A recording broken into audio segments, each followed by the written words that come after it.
El Códice Gigas, el manuscrito que fue escrito por el mismo diablo, año de nuestro Señor de 1230. Cuenta la leyenda que un monje llamado Inclusus Hermanus Monachus, Herman el Recluso, se haya recluido en su celda del monasterio de Podlacice, en Trutím, en el centro de la actual República Checa, tras quebrantar uno de sus votos, y por tamaña transgresión es condenado a ser emparedado vivo. Herman es un benedictino o monje negro que ha tenido que soportar toda clase de castigos y privaciones, pero al que ahora espera un terrible destino, ya que el abad del monasterio ha ordenado que sea emparedado vivo. Para salvarse, Herman propone al abad algo imposible. Para honrar al monasterio, se compromete a escribir el códice más grande de su época, en el que incluirá todos los pasajes de la Biblia y toda la sabiduría humana, y lo escribirá en una sola noche. Pero incapaz de poder acabar a tiempo la tarea que él mismo se ha impuesto,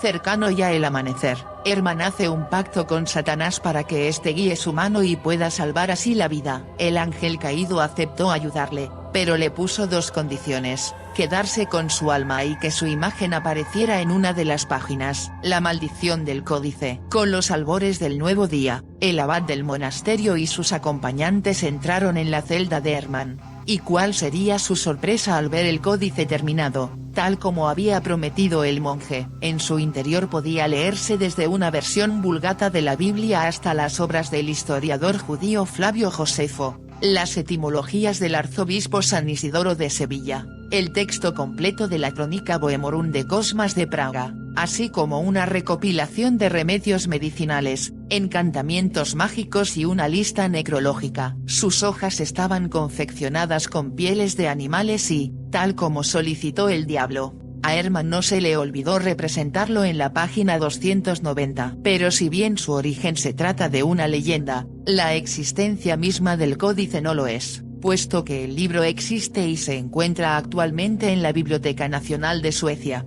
en Estocolmo. Conocido como el Códice Gigas por su enorme tamaño, esta singular obra mide 92 centímetros de alto, 50,5 de ancho, 22 de grosor y pesa 74,8 kilos, y es el manuscrito medieval más grande conocido hasta la fecha. Gracias a la lista de necrológicas que contiene, sabemos que el Códice Gigas pudo ser redactado entre los años 1204 y 1230, y el análisis caligráfico así como de los pigmentos realizado por National Geographic para el documental La Biblia del Diablo indica que fue escrito por una sola persona y que solo se utilizó un tipo de tinta, elaborada con insectos machacados. Por su parte, especialistas de la Biblioteca Nacional de Estocolmo han deducido que un trabajo de tal envergadura podría haber ocupado a una sola persona durante unos 30 años de su vida. En 1295, el monasterio benedictino de Podlacice sufrió graves problemas económicos, lo que obligó al obispo Gregorio de Praga a vender el códice a un monasterio cisterciense de la localidad checa de Sedlec, y posteriormente pasaría al monasterio de Broumov. Siglos después, y obsesionado con el manuscrito, en 1594, el emperador del Sacro Imperio Romano Rodolfo II de Habsburgo tomó prestada la obra, nunca la devolvió, del monasterio de Broumov para añadirla a su espléndida colección de objetos raros y curiosos.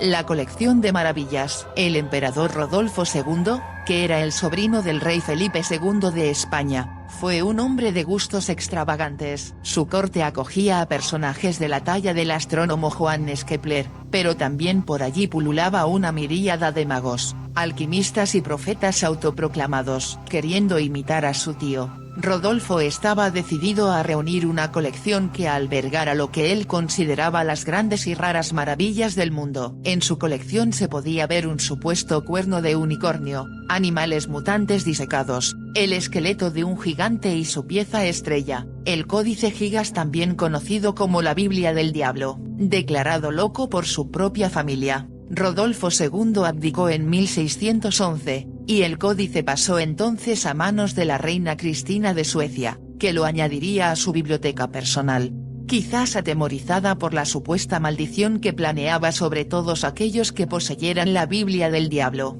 Años más tarde, y tras haberse convertido al catolicismo y abdicado de su trono, la reina Cristina se instaló en Roma, donde se llevó todos sus libros sagrados a excepción de uno, el Códice Gigas, que permaneció en Suecia. El códice estuvo a punto de ser pasto de las llamas cuando un incendio devoró el castillo de Suecia el 7 de mayo de 1655. La leyenda cuenta que fue un monje quien lo salvó de la destrucción lanzándolo por la ventana, y cuando este cayó al suelo pareció aterrizar sin haber sufrido daño alguno gracias a la maldición que lo protegía. Aunque esto solo es una leyenda, puesto que en realidad a raíz de aquel incidente el códice sufrió graves desperfectos. La importancia del códice. Gracias al catálogo elaborado por el historiador y bibliotecario sueco Magnus von Celse, publicado en 1751, conocemos la importancia que había adquirido el códice por aquel entonces. Incluso se llegó a afirmar que la obra perteneció al mismísimo Martín Lutero, algo que seguramente es falso. Para obtener una detallada descripción del Códice Gigas se tuvo que esperar a que Joseph Dobrowski, miembro de la Real Sociedad de Ciencias de Praga, realizara un informe en 1796 en el que se hacía eco de la importancia del manuscrito y de la información que podía aportar a la historia de la región. Por fortuna el códice fue restaurado en el año 1819, y en la actualidad se exhibe en la Biblioteca Nacional de Suecia en Estocolmo, donde forma parte de la exposición Tesoros de la Biblioteca. La institución ha digitalizado el manuscrito, que cualquier persona puede consultar en su página web. De este modo, teniendo la oportunidad de hojear el códice más grande del mundo, tal vez uno pueda descubrir si el singular manuscrito realmente está o no maldito, e incluso si es obra del mismísimo diablo. Cuéntanos en los comentarios qué opinas al respecto. Espero les haya gustado este vídeo, amigos. Si es así, suscríbete, deja tu like y activa la campana para más vídeos de este tipo.